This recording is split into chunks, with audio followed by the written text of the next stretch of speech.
ನಮಸ್ಕಾರ ನ್ಯೂಸ್ 10ಗೆ ಸ್ವಾಗತ. ನಾನು ಶರ್ಮಿತಾ ಶೆಟ್ಟಿ. ಬೆಂಗಳೂರಲ್ಲಿ ನಡು ರಸ್ತೆಯಲ್ಲೇ ಬಡಿದಾಟ ನಡೆದಿದೆ. ಟ್ರಾನ್ಸ್ಪೋರ್ಟ್ ಕಚೇರಿ ಮಾಲೀಕರ ಮಧ್ಯದಲ್ಲಿ ಗಲಾಟೆ ಆಗಿರೋದು. ಅಕ್ಕಪಕ್ಕದಲ್ಲೇ ಕಚೇರಿಯನ್ನ ತೆರೆದಿದ್ದಕ್ಕೆ ಮಾಲೀಕರು ಗಲಾಟೆಯನ್ನ ಮಾಡಿಕೊಂಡಿದ್ದಾರೆ. ಟ್ರಾನ್ಸ್ಪೋರ್ಟ್ ಕಚೇರಿ ಮುಂಭಾಗನೇ ಇದೇ ವಿಚಾರವಾಗಿ ಅಂದ್ರೆ ಪಕ್ಕದಲ್ಲೇ ಒಂದೇ ತರದ ಆಫೀಸ್ ಇವರು ಓಪನ್ ಮಾಡ್ಕೊಂಡಿದ್ದಾರೆ. ಬಿಸ್ನೆಸ್ ವಿಚಾರವಾಗಿ, ವ್ಯವಹಾರದ ವಿಚಾರವಾಗಿ ಗಲಾಟೆ ನಡೆದಿದೆ. ಡಿಶುಮ್ ಮಾಡ್ಕೊಂಡಿದ್ದಾರೆ ಕಚೇರಿ ಮುಂಭಾಗದಲ್ಲೇ. ಕಾಟನ್ ಪೇಟೆಯ ಜಾಲಿ ಮೊಹಲ್ಲಾ ರಸ್ತೆಯಲ್ಲಿ ನಡೆದಿರುವಂತಹ ಘಟನೆ ಇದು. ಇನ್ನು ಇಬ್ಬರ ಬಡಿದಾಟದ ದೃಶ್ಯ ಸಿಸಿಟಿವಿಯಲ್ಲಿ ಸೆರೆಯಾಗಿದೆ. ಶೇಖ್ ಖಲೀಮುಲ್ಲಾ ಎಂಬಾತನ ಮೇಲೆ ಹಲ್ಲೆಯಾಗಿದೆ. ಅಫ್ರೋಜ್ ಹಾಗೇನೆ ಇತರ 3 ಜನ ಈ ಕೃತ್ಯವನ್ನ ಮಾಡಿದ್ದಾರಂತೆ. 3 ಮೇಲೆ ಈಗ ಕಾಟನ್ ಪೇಟೆ ಠಾಣೆಯಲ್ಲಿ ಒಂದು ಕಂಪ್ಲೇಂಟ್ ದಾಖಲಾಗಿದೆ.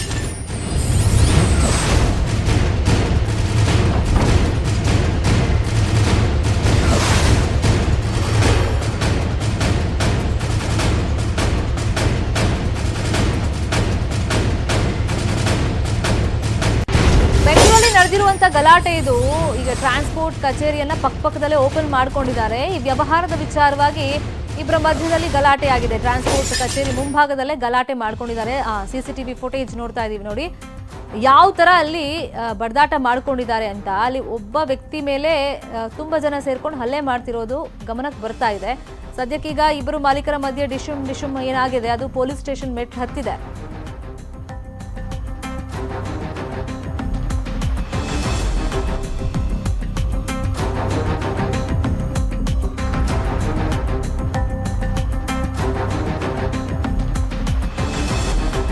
ಇಲ್ಲಿ ಶೇಖ್ ಖಲೀಮುಲ್ಲಾ ಅಂತ ಆತನ ಮೇಲೆ ಹಲ್ಲೆ ಆಗಿದೆಯಂತೆ. ಅಫ್ರೋಜ್ ಹಾಗೇನೆ ಇತರ 3 ಜನ ಸೇರ್ಕೊಂಡು ಕೃತ್ಯ ಮಾಡಿದ್ದಾರೆ ಅಂತ ಅವರು ಕಂಪ್ಲೇಂಟ್ ಕೊಟ್ಟಿದ್ದಾರೆ. 3 ಜನರ ಮೇಲೆ ಈಗ ಕಾಟನ್ ಪೇಟೆ ಠಾಣೆಯಲ್ಲಿ ಒಂದು ದೂರು ಕೂಡ ದಾಖಲಾಗಿದೆ. ನೋಡ್ಬೇಕು ಈಗ ಯಾವ್ಯಾವ ವಿಚಾರ ಹೊರಗಡೆ ಬರುತ್ತೆ ಅಂತ. ಯಾಕಂದ್ರೆ ಈಗ ಬಿಸ್ನೆಸ್ ವಿಚಾರವಾಗಿ ಪಕ್ಕದಲ್ಲಿ ಒಂದೇ ರೀತಿ ಅಂಗಡಿಗಳನ್ನ ಓಪನ್ ಮಾಡ್ಬಿಟ್ರೆ ಅಲ್ಲಿಗೆ ಗ್ರಾಹಕರು ಡಿಸ್ಟ್ರಿಬ್ಯೂಟ್ ಆಗ್ತಾರೆ. ಇಷ್ಟು ದಿನ ಲಾಭದಲ್ಲಿ ಯಾರಿದ್ರು, ಹೊಸದಾಗಿ ಯಾರು ಟ್ರಾನ್ಸ್ಪೋರ್ಟ್ ಈ ಕಚೇರಿ ಓಪನ್ ಮಾಡಿದಾರೋ ಏನೋ ಗೊತ್ತಿಲ್ಲ. ಬಟ್ ಇವಾಗ ಒಬ್ರು ಮೇಲೆ ಈಗ ಹಲ್ಲೆ ಆಗಿದೆ ಅಂತ ಆರೋಪವನ್ನ ಮಾಡಲಾಗ್ತಾ ಇದೆ. ಶೇಖ್ ಖಲೀಮುಲ್ಲಾ ಅಂತ ಇವ್ರ ಮೇಲೆ ಹಲ್ಲೆ ಆಗಿದೆ. ಈಗ 3 ಜನರ ಮೇಲೆ ಈಗ ಒಂದು ಕಂಪ್ಲೇಂಟ್ ಕೂಡ ರಿಜಿಸ್ಟರ್ ಆಗಿದೆ. ಅವ್ರು ಹೇಳಿರೋ ಪ್ರಕಾರ, ಕಂಪ್ಲೇಂಟ್ ನಲ್ಲಿ ಮೆನ್ಷನ್ ಮಾಡಿರೋ ಪ್ರಕಾರ, ಮತ್ತೆ ಈ ಸಿಸಿಟಿವಿ ಫುಟೇಜ್ ಕೂಡ ಹೇಳ್ತಾ ಇದೆ ಅಲ್ಲಿ ಗಲಾಟೆ ಆಗಿದೆ ಅನ್ನೋದನ್ನ. ಅಫ್ರೋಜ್ ಹಾಗೇನೆ ಇತರೆ 3 ಜನ ಬಂದು ಕೃತ್ಯ ಮಾಡಿದ್ದಾರೆ ಅಂತ ಕಂಪ್ಲೇಂಟ್ ಅನ್ನ ಕೊಟ್ಟಿದ್ದಾರೆ.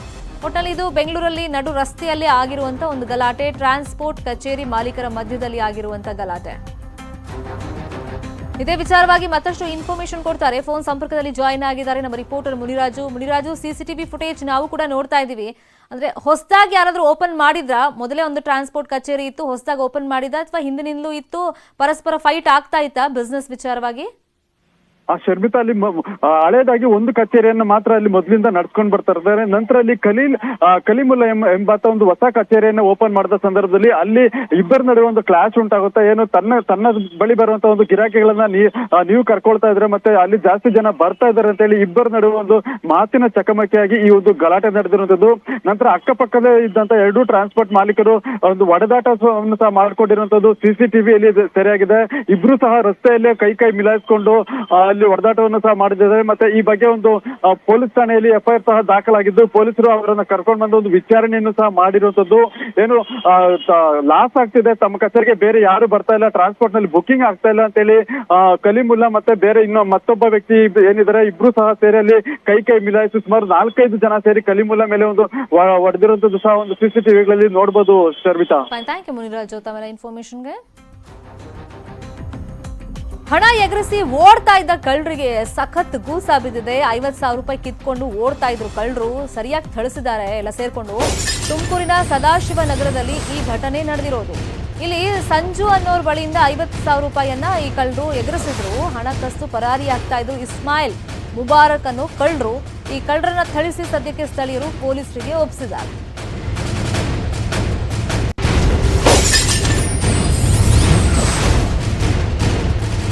ಸಂಜು ಅನ್ನೋ ವ್ಯಕ್ತಿ 50,000 ರೂಪಾಯಿ ತಗೊಂಡು ಹೋಗ್ತಾ ಇದ್ರು. ಇವ್ರ ಬಳಿಯಲ್ಲಿ ಹಣ ಕಸ್ತು ಪರಾರಿಯಾದ್ರು ಇಸ್ಮಾಯಿಲ್ ಮತ್ತೆ ಮುಬಾರಕ್ ಅಂತ.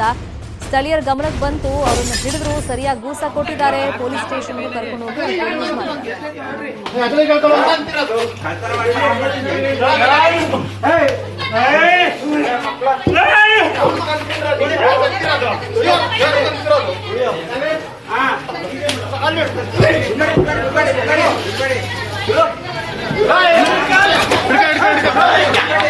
Hey!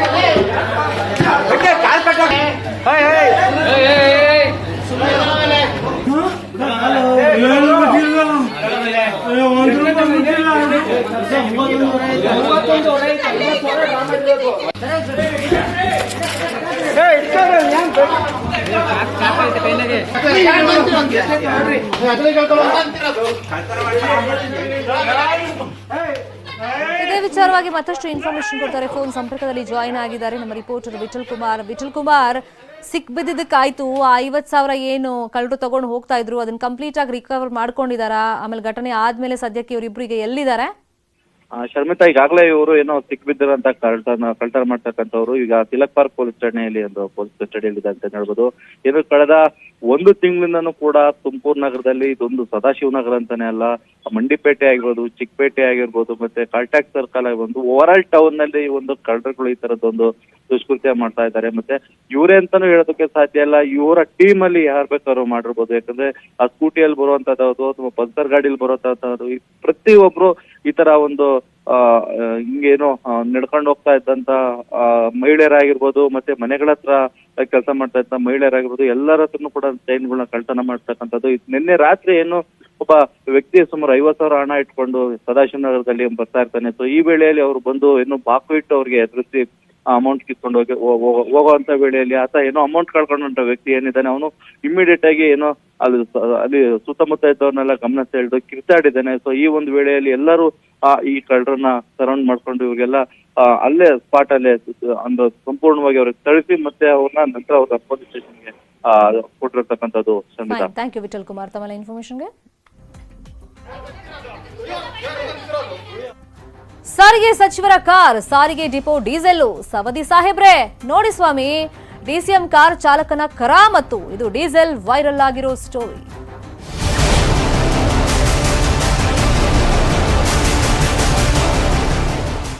ಸಾರಿಗೆ ಸಚಿವರೇ, ನಿಮ್ ಚಾಲಕ ಮಾಡಿರೋದು ಸರಿನಾ? ಲಕ್ಷ್ಮಣ ಸವದಿ ಖಾಸಗಿ ಕಾರ್ಗೆ ಸರ್ಕಾರಿ ಡೀಸೆಲ್ ಹಾಕ್ಸಿದ್ದಾರೆ. ವೈರಲ್ ಆಗಿದೆ ಡೀಸೆಲ್ ಹಾಕ್ಸುವಂತ ದೃಶ್ಯ. ಅದು ಡಿಪೋಗೆ ತಗೊಂಡು ಹೋಗಿ ಖಾಸಗಿ ವೆಹಿಕಲ್ಗಳಿಗೆ ಅಲ್ಲಿ ಒಳಗಡೆ ಹೋಗೋದಕ್ಕೂ ಕೂಡ ಪರ್ಮಿಷನ್ ಇರಲ್ಲ, ನೋ ಎಂಟ್ರಿ ಬೋರ್ಡ್ ಇರುತ್ತೆ. ಹಂಗಾಗಿನೂ ಕೂಡ ಇವರು ಒಳಗಡೆ ತಗೊಂಡು ಹೋಗಿ ಟ್ಯಾಂಕ್ ಫುಲ್ ಮಾಡಿಸ್ಕೊಂಡು ಬಂದಿದ್ದಾರೆ. ಸರ್ಕಾರಿ ಬಸ್ ಡಿಪೋದಲ್ಲಿ ಖಾಸಗಿ ಕಾರ್ಗೆ ಡೀಸೆಲ್ ಹಾಕಿಸಿರೋದು ಸಾಕಷ್ಟು ಚರ್ಚೆಗೆ ಗ್ರಾಸವಾಗಿದೆ. ಸಾರಿಗೆ ಸಚಿವ ಡಿಸಿಎಂ ಲಕ್ಷ್ಮಣ ಸವದಿ ಅವರಿಗೆ ಸೇರಿದಂತ ಒಂದು ಪ್ರೈವೇಟ್ ವೆಹಿಕಲ್ ಇದು. ಸರ್ಕಾರಿ ಡಿಪೋದಲ್ಲಿ ಸವದಿ ಕಾರ್ಗೆ ಅವ್ರ ಡ್ರೈವರ್ ಹಾಕ್ಸಿರೋದು 44 ಲೀಟರ್ ಡೀಸೆಲ್. ಬೆಳಗಾವಿಯ NW KRTC ಡಿಪೋ 3ರಲ್ಲಿ ಆಗಿರುವಂತ ಘಟನೆ ಇದು. ದೃಶ್ಯದಲ್ಲೂ ತೋರಿಸ್ತಾ ಇದೀವಿ, ಮಾರ್ಕ್ ಮಾಡಿ. ಇದೇ ಕಾರ್ಗೆ 44 ಲೀಟರ್ ಡೀಸೆಲ್ ಅನ್ನ ಸವದಿ ಈ ಕಾರ್ನ ಡ್ರೈವರ್ ಹಾಕ್ಸಿರೋದು. ಈ ತರ ಎಲ್ಲ ಹಾಕ್ಸಂಗಿಲ್ಲ, ಪರ್ಮಿಷನ್ ಇಲ್ಲ. ಇಲ್ಲಿ ಅಧಿಕಾರ ದುರ್ಬಳಕೆ ಮಾಡ್ಕೊಂಡಿದ್ದಾರೆ ಅನ್ನೋದು ಸ್ಪಷ್ಟವಾಗಿ ಗೊತ್ತಾಗ್ತಾ ಇದೆ. ಮತ್ತೆ ಈ ವಿಜುವಲ್ ವೈರಲ್ ಆಗ್ತಾ ಇದ್ದಂತೆ ಸೋಷಿಯಲ್ ಮೀಡಿಯಾ ಇರ್ಬೋದು, ಮಾಧ್ಯಮಗಳಲ್ಲಿ ಪ್ರಸಾರ ಆಗ್ತಾ ಇದ್ದಂತೆ ಜನಸಾಮಾನ್ಯರಿಂದ ಸಾಕಷ್ಟು ಆಕ್ರೋಶ ವ್ಯಕ್ತವಾಗ್ತಾ ಇದೆ. ಯಾಕಂದ್ರೆ ಕೊರೋನಾ ಬಂದ ಮೇಲೆ ನಾವೇ ನೋಡಿದೀವಿ, ಸಾರಿಗೆ ಇಲಾಖೆ ಅಂತೂ ಕಂಪ್ಲೀಟ್ ಆಗಿ ನಷ್ಟದಲ್ಲಿ ಇದೆ. ನೌಕರರಿಗೆ ಸಂಬಳ ಸರಿಯಾಗಿ ಕೊಡ್ತಾ ಇಲ್ಲ, ಅದಕ್ಕೂ ಕೂಡ ಸಾಲ ಮಾಡುವಂತ ಪರಿಸ್ಥಿತಿ ಇದೆ. ಅದ್ರ ಮಧ್ಯದಲ್ಲಿ ಅವ್ರ ಕುಟುಂಬಸ್ಥರು ಎಷ್ಟು ಕಷ್ಟಪಡ್ತಾ ಇದ್ದಾರೆ, ದಿನಗಳನ್ನ ದೂಡ್ತಾ ಇದ್ದಾರೆ. ಆ ಮಕ್ಕಳೆಲ್ಲ ಪಾಪ ವಿಡಿಯೋಗಳನ್ನ ಮಾಡಿ ಹಾಕಿದ್ರು, ನಮ್ಮ ಅಪ್ಪನಿಗೆ ಸಂಬಳ ಕೊಡಿ, ನಾವು ಬಟ್ಟೆ ಕೇಳಿದ್ರೆ ಏನೇ ವಸ್ತು ಕೇಳಿದ್ರು ಕೂಡ ನಮಗೆ ಸಂಬಳ ಆಗಿಲ್ಲ ಅಂತ ಹೇಳ್ತಿದ್ದಾರೆ, ಹೆಂಗಾದ್ರೂ ಮಾಡಿ ಸಂಬಳ ಕೊಡಿ, ದಿನ ಕೆಲ್ಸಕ್ಕೆ ಬರ್ತಾ ಇದ್ದಾರೆ ಅಂತ ಕೇಳ್ಕೊಂಡಿದ್ರು. ಆದ್ರೆ ಇವ್ರುಗಳು ಮಾಡ್ತಿರೋದು ನೋಡಿ, ಸರ್ಕಾರದಿಂದಲೇ ಇವರಿಗೆ ಇದಕ್ಕೆ ವಿಶೇಷ ರೀತಿಯಲ್ಲಿ ಭತ್ಯೆ ಎಲ್ಲ ಸಿಗುತ್ತೆ. ಅಂದ್ರೆ ಇವರು ಟ್ರಾನ್ಸ್ಪೋರ್ಟೇಷನ್ ಏನಿದೆ ಅದ್ರ ಜೊತೆಯಲ್ಲಿ ಈ ತರ ಇಂಧನಕ್ಕೂ ಕೂಡ ಭತ್ಯೆ ಎಲ್ಲ ಸಿಗುತ್ತೆ. ಅದಾಗ್ಯೂ ಕೂಡ ಇವ್ರಿಗೆ ಸರ್ಕಾರಿ ಡೀಸೆಲ್ಲೇ ಬೇಕು, ಅದು ಪುಕ್ಸಟೆ ಬೇಕು ಅಂತಂದ್ರೆ ಸೊ ಇದು ಅಧಿಕಾರದ ದುರ್ಬಳಕೆನೆ. 14 ಲಕ್ಷ ಲಸಿಕೆ ಸೋಮವಾರವೇ ಮುಹೂರ್ತ.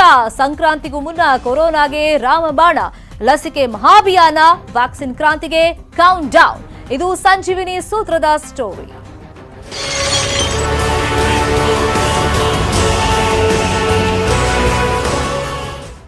ಸಂಕ್ರಾಂತಿಗೂ ಮೊದಲೇ ಕೊರೋನಾ ಲಸಿಕೆ ಸುಗ್ಗಿ ಆಗುತ್ತೆ. ಇವತ್ತು ಅಥವಾ ನಾಳೆ ರಾಜ್ಯಕ್ಕೆ ಕೊರೋನಾ ಲಸಿಕೆ ರೀಚ್ ಆಗುತ್ತೆ. ಸೋಮವಾರ ಎಲ್ಲಾ ಜಿಲ್ಲೆಗಳಿಗೂ ಕೂಡ ಲಸಿಕೆಯನ್ನ ವಿತರಣೆ ಮಾಡಲಾಗುತ್ತೆ. ಈಗ 19 ರಾಜ್ಯಗಳಿಗೆ ಪೂರೈಕೆ ಆಗುತ್ತೆ ವ್ಯಾಕ್ಸಿನ್. ಜೊತೆಗೆ ಕೇಂದ್ರಾಡಳಿತ ಪ್ರದೇಶಗಳಿಗೂ ಕೂಡ ಈ ವ್ಯಾಕ್ಸಿನ್ ಅನ್ನ ಪೂರೈಕೆ ಕೇಂದ್ರ ಸರ್ಕಾರ ಮಾಡುತ್ತೆ. ಲಸಿಕೆ ಹಂಚಿಕೆಗೆ ಸಿದ್ಧರಾಗಿ ಅಂತ ಕೇಂದ್ರ ಸರ್ಕಾರ ಆಲ್ರೆಡಿ ಆಯಾ ರಾಜ್ಯಗಳಿಗೆ ಸೂಚನೆಯನ್ನ ಕೊಟ್ಟಿದ್ದಾಗಿದೆ. ಇದರ ಪೂರ್ವಭಾವಿಯಾಗಿ ನೆನೆನೂ ಕೂಡ ನಾವು ನೋಡಿದ್ವಿ, ದೇಶಾದ್ಯಂತ ಒಂದು ಮಹತ್ವದ ಬೃಹತ್ ಮಟ್ಟದ ಡ್ರೈ ರನ್ ಆಗಿದೆ, ಅದು ಸಕ್ಸಸ್ ಕೂಡ ಆಗಿದೆ. ಮೊದಲಿಗೆ ವಿತರಣೆ ಆಗುತ್ತೆ ಕೋವಿಶೀಲ್ಡ್. ಪುಣೆಯ ಸೆರಂ ಇನ್ಸ್ಟಿಟ್ಯೂಟ್ನಿಂದ ಇದು ರವಾನೆ ಆಗೋದು. ನಾಗರಿಕ ಹಾಗೆಯೇ ಸೇನಾ ವಿಮಾನಗಳ ಮೂಲಕ ಈ ವ್ಯಾಕ್ಸಿನ್ ಅನ್ನ ಡಿಸ್ಟ್ರಿಬ್ಯೂಟ್ ಮಾಡಲಾಗುತ್ತೆ. 3 ಕೋಟಿ ಲಸಿಕೆಗಳಿಗೆ 480 ಕೋಟಿ ರೂಪಾಯಿ ಮಂಜೂರಾಗಿದೆ. ಪ್ರತಿ ವ್ಯಕ್ತಿ ಅಂದರೆ ಪ್ರತಿ ವ್ಯಕ್ತಿಗೆ ಕೇಂದ್ರ ಸರ್ಕಾರ 160 ರೂಪಾಯಿ ನಿಗದಿಪಡಿಸಿದೆ. ಇದರಲ್ಲಿ 2 ಡೋಸ್ ವೆಚ್ಚ ಆಗುತ್ತೆ. ಅಂದರೆ ಇತರೆ ವೆಚ್ಚಗಳು ಕೂಡ ಎಲ್ಲ ಸೇರಿಕೊಳ್ಳುತ್ತೆ ಈ ಒಂದು ದುಡ್ಡಲ್ಲೇ.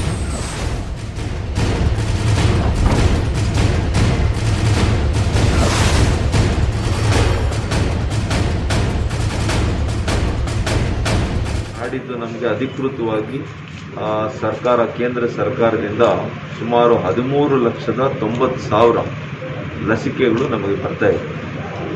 ಇದೆಲ್ಲವನ್ನು ಕೂಡ ಅಧಿಕೃತವಾಗಿ ಸೋಮವಾರದಿಂದ ಇಡೀ ರಾಜ್ಯದ ಎಲ್ಲ ಜಿಲ್ಲೆಗಳಲ್ಲಿ ಕೂಡ ಮೊದಲನೆಯ ಪ್ರಾಶಸ್ತ್ಯದಲ್ಲಿ ಆರೋಗ್ಯ ಕ್ಷೇತ್ರದಲ್ಲಿ ಕೆಲಸ ಮಾಡ್ತಾ ಇರ್ತಕ್ಕಂಥ ಎಲ್ಲ ಆರೋಗ್ಯ ಸಿಬ್ಬಂದಿಯವರಿಗೂ ಕೂಡ ಕೊಡುವಂಥದ್ದು ಮಾಡ್ತಾ ಇದ್ದೀವಿ.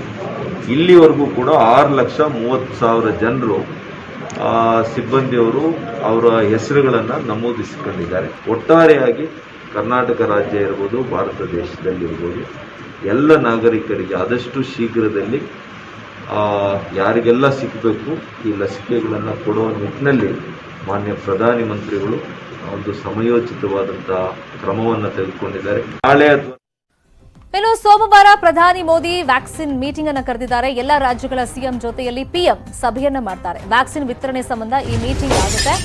ಸೋಮವಾರ ಸಂಜೆ 4 ಗಂಟೆಗೆ ವಿಡಿಯೋ ಕಾನ್ಫರೆನ್ಸ್ ಮುಖಾಂತರ ಸಭೆಯನ್ನ ಮಾಡ್ತಾರೆ. ಲಸಿಕೆ ವಿತರಣೆಯ ಸಿದ್ಧತೆಗಳ ಬಗ್ಗೆ ಪ್ರಮುಖವಾಗಿ ಇಲ್ಲಿ ಚರ್ಚೆಯನ್ನ ಮಾಡ್ತಾರೆ. ಎಲ್ಲ ರಾಜ್ಯಗಳ ಸಿಎಂಗಳ ಬಳಿಯಿಂದ ಮಾಹಿತಿಯನ್ನು ಪಡ್ಕೊಳ್ತಾರೆ ಪ್ರಧಾನಿ ಮೋದಿ.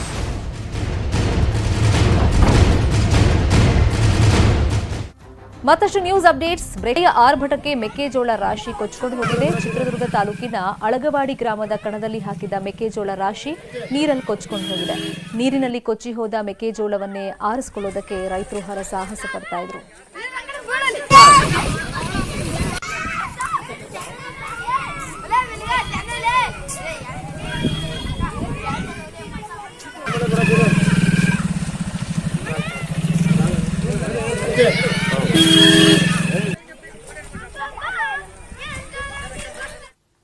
ಇದು ಸದ್ಯದ ನ್ಯೂಸ್ ಅಪ್ಡೇಟ್ಸ್. ನೋಡ್ತಾ ಇರಿ ನ್ಯೂಸ್ 18 ಕನ್ನಡ. ಜಾಲ